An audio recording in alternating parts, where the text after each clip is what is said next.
All right, so we're talking about leveling up and not in a video game kind of way, though it kind of feels that way sometimes, right? Like, how do we actually become more emotionally intelligent? It's a great question because unlike a video game, there's no quick cheat code for emotional intelligence. Definitely not. But it's interesting. You had some notes on managing emotions, and it struck me it's less about quick fixes and more about building like long-term skills, would you say? Absolutely. Think of it as a journey, a continuous process of self-discovery. A journey. I like that.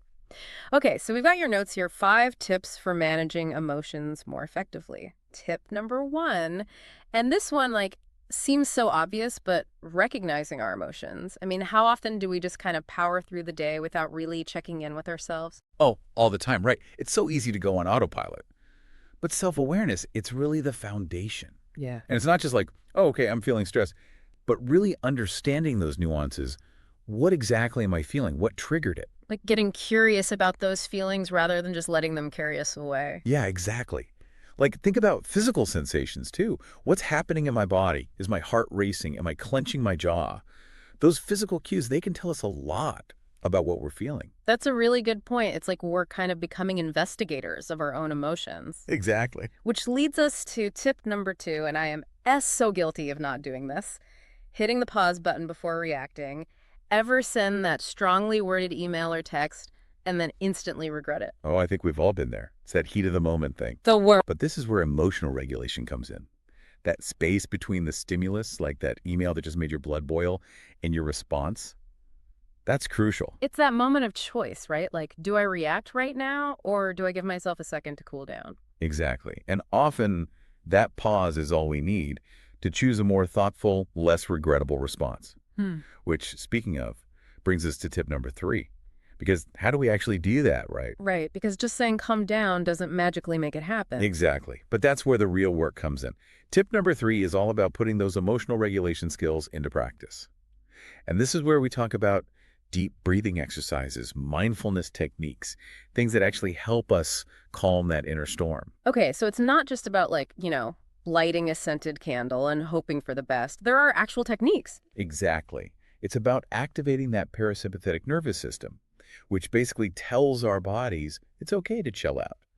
And the more we practice these techniques, the easier it becomes to access them in those heated moments. I like that. It's like building a muscle. The more you use it, the stronger it gets. Exactly. But, and this is important because I think there's a misconception that emotional intelligence is about like never getting angry or upset. It's not about suppressing our emotions altogether, right? It's definitely not. It's about learning to manage them effectively. It's like you're in the driver's seat. You're Yeah. acknowledging those feelings, but you're not letting them control the car. Okay, love that analogy. And that takes us to tip number 4, right? Because we've felt those feelings, we've calmed down a bit, but they're still there. This is where we have to express them in a healthy way. Yes. Bottling things up, never a good strategy. We need healthy outlets, ways to release that pent-up energy in a way that's constructive, not destructive. So, what are some of those healthy outlets? Because I think everyone's different. Absolutely. For some people, it's journaling, getting those thoughts and feelings out on paper. Others might find solace in creative outlets like painting, playing music, or even, going for a run. It's about finding what works for you. Exactly.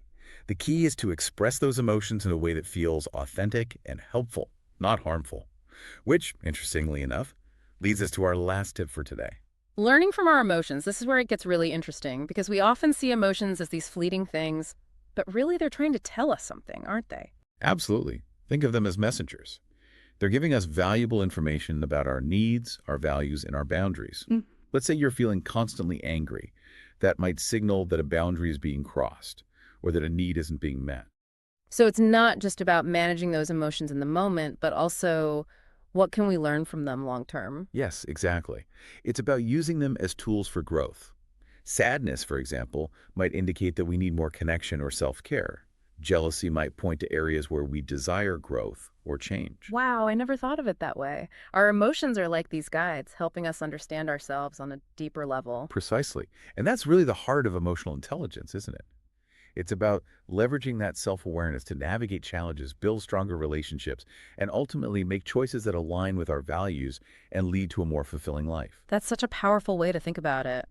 We've covered a lot today, but one thing's for sure, emotional intelligence, it's not like a destination we arrive at, you know? It's an ongoing journey. A constant process of learning, growing, and evolving. Absolutely. Think of these 5 tips as your compass, guiding you toward greater self-awareness, resilience, and deeper, more meaningful connections. And who knows, maybe one day we'll unlock that cheat code. Maybe. You never know. Thanks for joining us on this deep dive. Until next time.